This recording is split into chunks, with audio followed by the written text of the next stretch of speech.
In this video, we are going to discuss atoms, the parts of the atoms, or subatomic particles that include protons, neutrons, and electrons, how atoms that are similar make up certain elements, and how to determine the number of protons, neutrons, and electrons in different elements by using their atomic mass and atomic number. So atoms are particles of an element that retain all of the properties of that element. They are divided, can be divided into three parts: protons, neutrons, and electrons. Protons have a positive one charge, neutrons have no charge, and electrons have a negative one charge. The structure of the atom is set up to where the center of the atom is the nucleus and contains the neutrons and the protons. Surrounding that are shells or energy levels on which electrons travel. Elements are pure substances that cannot be broken down chemically into simpler kinds of matter. In nature, we find 92 naturally occurring elements. The periodic table of elements compiles a list of all of the elements found in nature and then some that are man-made. On the periodic table, you can get a lot of information. This is an example of an element, carbon. So the symbol for carbon is C. There's a number on the top, which is the atomic number, and that is the number of protons, and that defines the atom. So if you had one more proton, it would no longer be carbon, it would be nitrogen. If you had two more protons, and 8 altogether, then it would be oxygen. So remember, the number of protons defines the atom, and remember that protons are positively charged. They have a positive one charge. So in a neutral atom, an atom that is not charged, that has a charge of 0, there has to be an equal number of negative charges, and electrons are negative. So there are 6 protons in carbon, and there are also 6 electrons. So 6 minus 6 is 0, so the whole thing has a 0 charge. The bottom number is the mass of the atom, and it is a decimal because it's an average mass of all the carbons found in nature. Now, some carbons differ in mass.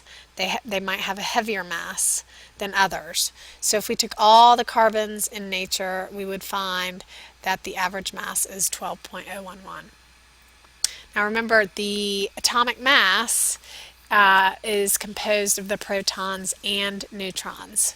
So if I were to determine the number of protons, neutrons, and electrons in carbon with a mass of 12, I would say that it has 6 protons and 6 electrons. And then to figure out the number of neutrons, I would say 12 minus 6 is 6 neutrons. If I had carbon with a mass of 14, which is an isotope of carbon, then I could figure out the number of neutrons would be 14 minus 6, which is 8 neutrons. So on this chart, we are going to identify different elements, figure out their atomic number, mass, number of protons, neutrons, and electrons. So we are given the atomic symbols and the atomic masses. So this is called a hyphen symbol, and so we have to first figure out what does P stand for. So on the periodic table, if you find P, it stands for phosphorus. So both of these are phosphorus. The atomic number for phosphorus is the one on the top, so it has 15 AMUs, or excuse me, 15, atomic number 15, and its atomic mass, I've given you P30 has an atomic mass of 30, and that's in AMUs. Sorry, I misspoke earlier.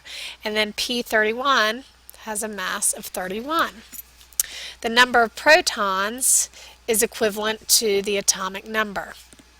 So the number of protons in both phosphoruses, or phosphori, whatever the plural is for phosphorus, would be 15.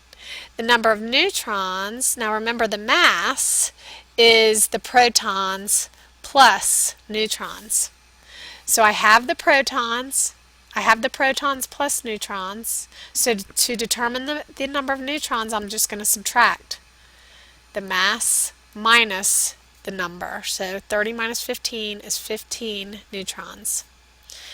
Number of electrons is equivalent to the number of protons, because remember, electrons are negative, protons are positive. So if you have 15 positives in an electrically neutral atom, you're going to have 15 negatives. For phosphorus with the mass of 31, the number of neutrons would be 31 minus 15, which is 16 neutrons, and you would still have 15 negatives to counteract the 15 positives. In the second example, we have two isotopes of uranium, uranium with a mass of 35 and uranium with a mass of 38. So remember, isotopes are atoms with the same number of protons and a different number of neutrons. And so if we look on the periodic table, we see that this is uranium, uranium, uranium. And I'll just do the top one for you, and then I'll give you the answer so you can check yourself here. So the atomic number for uranium, if you look on the periodic table, is a 92. Both of them are 92. The number of protons, therefore, is 92. The atomic mass is given here, so it's 235 and 238. The atomic number of neutrons would be the mass minus the number, so that's 235 minus 238, which would be 143. Okay, and then the mass minus the number here would be 146 neutrons for uranium-238. And then the number of electrons, remember protons are positive, it's going to be the same as the number of electrons. Okay, so you can press pause and then check your answers. And voila!